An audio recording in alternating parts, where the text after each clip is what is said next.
پستے کی سب سے زیادہ پیداوار ایران میں ہوتی ہے۔ کیفیت اور ذائقے کے اعتبار سے بھی ایرانی پستے کا جواب نہیں ہے، اور دوسرے ممالک میں پیدا ہونے والے پستوں کے مقابلے میں بہت بہتر ہوتا ہے۔ اب اس کی وجہ یا تو ایران کی آب و ہوا اور یہاں کا موسم ہے، یا پھر یہ کہ یہاں کے کسان اور ان پستوں کے باغات کی اچھی دیکھ بھال کرتے ہیں۔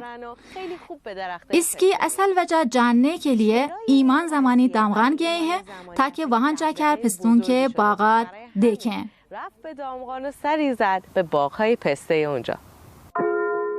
پستے کی زراعت بہت قدیم زمانے سے ہوتی چلی آ رہی ہے۔ بہت سی تاریخی کتب اس کے پیدا ہونے کی جگہ کو مغربی ایشیا اور کچھ ایران بتاتے ہیں۔ پستے کا پیڑ گرمی اور پانی کی کمی کا اچھی طرح مقابلہ کرنے کی توانائی رکھتا ہے، اور اس کی کاشت نمکدار زمین پر کی جاتی ہے۔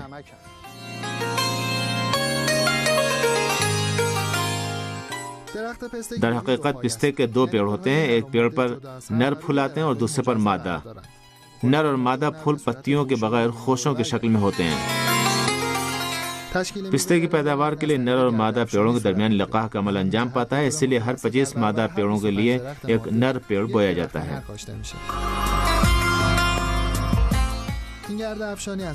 لقاح کا یہ عمل ہوا کے ذمہ ہوتا ہے اور اسی کے ذریعے انجام پاتا ہے۔ پستے کا درخت سخت سردی اور گرمی دونوں کا بآسانی مقابلہ کر لیتا ہے، مگر مرطوب زمین اور ہوا کے ساتھ سازگار نہیں ہے۔ پستے کا درخت سوکھے اور پانی کی کمی کے باوجود کئی سال تک زندہ رہ سکتا ہے، مگر ایک اچھا پھل دینے کے لیے اسے ایک اچھے کھاد کی ضرورت ہوتی ہے۔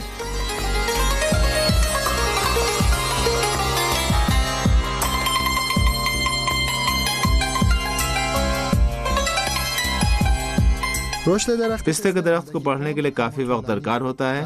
کچھ پیڑ تو کئی 100 سال تک بھی پھل دیتے ہیں۔ یہ درخت 300-400 سال پرانے ہیں، اور خود میرے والد کو بھی یہ یاد نہیں تھا کہ انہیں کس نے بویا ہے۔ یہ اب بھی پھل دیتے ہیں اور ہر سال پھل دیتے ہیں۔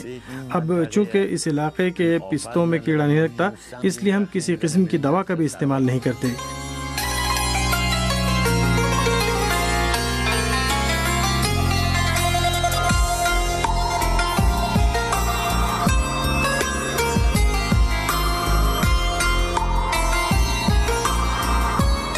جس وقت پستے کے چھلکے کا رنگ بدل جاتا ہے اور کچھ روشن ہونے لگتا ہے تو اس وقت انہیں توڑنے کا وقت ہوتا ہے، اور اس کے لیے پیڑ کو بس ہلکا سا ہلانے کی ضرورت ہوتی ہے اور سارے پستے ٹوٹ کر گر جاتے ہیں۔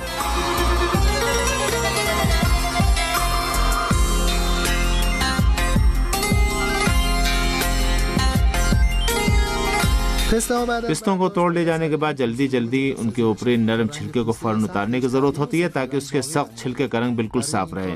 اس کے بعد ان پستوں کو کارخانوں میں بھیج دیا جاتا ہے۔ پستوں کو توڑنے اور جمع کرنے کے بعد ان کا چھلکا اتارنے کی باری آتی ہے۔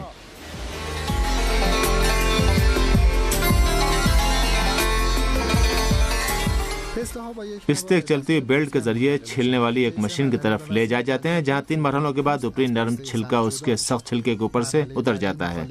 اس کے بعد انہیں صاف کیا جاتا ہے اور پھر انہیں دھونے کے لیے حوض میں ڈال دیا جاتا ہے۔ اس مرحلے میں دھوئے جانے کے ساتھ ساتھ مغزدار پستوں اور ہلکے پستوں کو الگ کیا جاتا ہے، اور پھر انہیں سکھانے کے لیے ڈرائر میں ڈال دیا جاتا ہے، جہاں بالواسطہ طور پر 80 درجے کی حرارت سے ان کی نمی کو ختم کیا جاتا ہے۔ پھر جو کچھ نمی باقی رہ جاتی ہے وہ دھوپ میں سکھائی جاتی ہے۔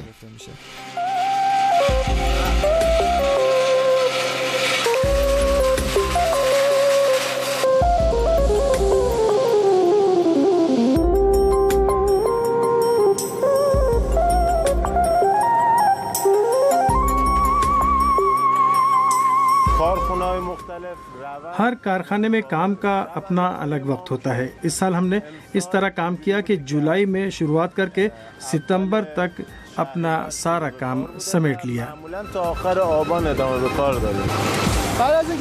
پستوں کا چھلکا اتارنے سے پہلے منہ کھلے اور منہ بند پستے اس مشین کے ذریعے الگ کیے جاتے ہیں۔